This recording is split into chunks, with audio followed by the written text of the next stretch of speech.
ఎందుకంటే అధికారుల మీద ఎటువంటి దౌర్జన్యం లేదు.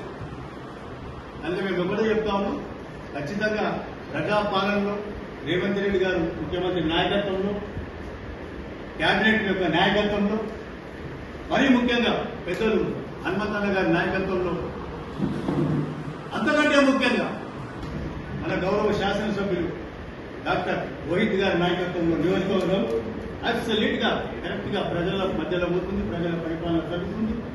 నియోజకవర్గంలో వాళ్ళు అనుకుంటున్నారు రోజు మేము వెళ్ళేటట్టే మీద అనుకుంటున్నారు. అంత ఉత్తమాట ప్రజలు ఎవరు నమ్మలేదు. అలా చీకలు వచ్చినాయి, చిన్నరైపోతుంది. ఆ బిడ్డలైన తెలగొట్టి పంపించకపోతుంది, కొట్టిన బయట పంపించింది. ఆ పిచ్చిన పాపం మొత్తుకుంటుంది వేరే పార్టీ.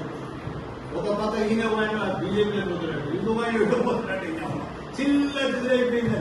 దాన్ని భుజాలు వేసుకుంటూ దొరుకుతుంది.